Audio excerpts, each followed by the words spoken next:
Já alguma vez teve aquela sensação de ser só mais um rosto na multidão para uma marca? Pois bem, hoje vamos fazer uma viagem pela evolução do marketing. Vamos desde o tempo em que as empresas gritavam a mesma mensagem para toda a gente, até aos dias de hoje em que quase nos sussurram ao ouvido ofertas feitas à nossa medida. Vamos a isso? Para percebermos porque é que esta evolução foi tão necessária, temos de olhar para um número. Um número que, francamente, assusta e que vem de um estudo da Harvard Business School sobre o lançamento de novos produtos. 95%. É isso mesmo, 95%. Imaginem só todo o tempo, dinheiro e esforço que são simplesmente desperdiçados. É uma taxa de falhanço gigante e que nos leva a perguntar, mas porquê? O que é que corre tão mal com tanta frequência? Ora bem, a resposta, e esta é a ideia-chave para tudo o que vamos ver a seguir, aponta para um grande culpado: uma segmentação de marketing fraca, ou por vezes inexistente. Dito de forma muito simples, as empresas falham porque não sabem para quem é que estão a vender. Ok, então para percebermos o caminho que foi feito, temos mesmo que recuar até ao início. Vamos mergulhar na era do um tamanho serve para todos, em que a estratégia era basicamente falar com toda a gente da mesmíssima forma. E é isto, chamava-se marketing de massas. É fácil de imaginar. Uma empresa no topo de um prédio com um megafone gigante a gritar a mesma mensagem para a cidade inteira. O mesmo produto, o mesmo anúncio, para toda a gente. Não interessava quem eram ou o que queriam. Era tudo igual para todos. E claro, isto tinha as suas vantagens, era mais barato, não é? Produzir em massa, em grande escala, baixa os custos. Mas, a certa altura, o jogo mudou. As pessoas simplesmente fartaram-se de ser tratadas como um número. Começaram a exigir produtos e serviços que fizessem sentido para as suas vidas e não o contrário. E foi aí que se deu um clique. Os profissionais de marketing começaram a pensar, espera lá, e se, em vez de estarmos a gritar para a multidão inteira, começássemos a ter conversas mais pequenas, com grupos específicos? E pronto, foi o momento Eureka que deu a origem à segmentação de mercado. A ideia, no fundo, é muito simples, mas mudou tudo. Em vez de olharmos para o mercado como uma coisa gigante, vamos dividi-lo em fatias mais pequenas. Vamos juntar pessoas que têm coisas em comum, porque, sejamos honestos, falar com um grupo de fãs de montanhismo não é a mesma coisa que falar com um grupo de gamers, certo? E isto não é só uma tática engraçada. Como esta citação do Sebrae nos mostra, é uma questão de sobrevivência. No mercado cheio de ofertas, saber exatamente com quem estamos a falar e o que essa pessoa quer, é isso que nos destaca da concorrência. É a nossa grande vantagem. Então como é que se faz essa divisão? Bem, normalmente usamos estas 4 grandes gavetas. A demográfica, que é o básico do quem são, idade, género. A geográfica, que é o onde estão, país ou até mesmo o bairro. Depois a psicográfica, que já vai mais fundo no como pensam, o estilo de vida, os valores. E por fim, a comportamental, que olha para as ações, o que compram e porquê. Um exemplo perfeito disto? A Danone com a Activia. Eles não se limitaram a dizer vamos vender iogurtes. Não. Eles identificaram um grupo muito específico.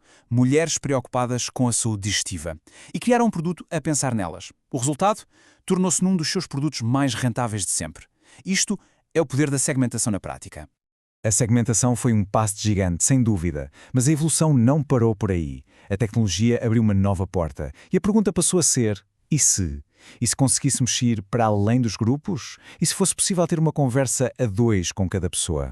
Pois bem, essa é a realidade de hoje. É o que chamamos de marketing one-to-one, ou um.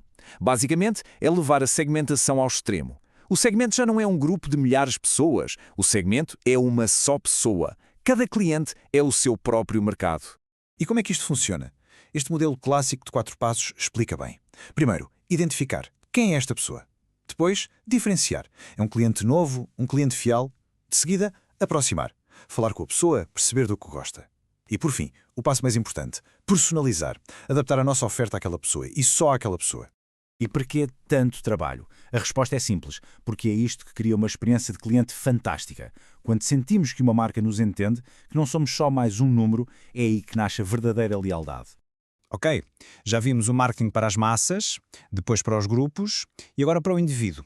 Mas como é que uma empresa junta isto tudo e transforma num plano de ação a sério? Como é que se ligam os pontos? É aqui que entra uma ferramenta muito útil, o modelo STP. Podemos pensar nele como um mapa que nos ajuda a navegar, que liga a ideia de conhecer o cliente com a ação de falar com ele da forma certa. STP é a sigla para segmentação, targeting, que é a escolha do alvo, e posicionamento. São 3 passos lógicos. Primeiro, segmentar, dividir o bolo em fatias. Depois, targeting, escolher a melhor fatia. E por fim, posicionar, Criar uma mensagem e uma imagem que façam com que essa fatia do bolo nos escolha a nós, sem hesitar. No fim de contas, esta viagem toda, do megafone à conversa individual, é muito mais do que só táticas de marketing. Representa uma mudança total de mentalidade na forma como as empresas olham para o mundo. Antigamente, a lógica era: nós fizemos este produto fantástico, agora vamos encontrar quem o compre. Hoje em dia, as empresas mais espertas viraram isto ao contrário. Começam pelo cliente. A pergunta é: o que é que estas pessoas realmente precisam? Que problema podemos resolver? E só depois é que criam a solução. E esta mudança de foco para o cliente não é só para ficar bem na fotografia, tem um impacto real no negócio. Reparem neste número. Uma esmagadora maioria das pessoas está disposta a pagar mais, mas pagar mais por quê exatamente? Por uma boa experiência. 86%, as pessoas pagam mais se sentirem que são valorizadas. E como já vimos, a chave para essa experiência é a personalização, que por sua vez depende de uma boa segmentação. Portanto, no final do dia, uma experiência de excelência não só cria lealdade, como também dá mais lucro. E assim fechamos o círculo. Começamos com o marketing de massas, passamos pela segmentação e chegamos à personalização total.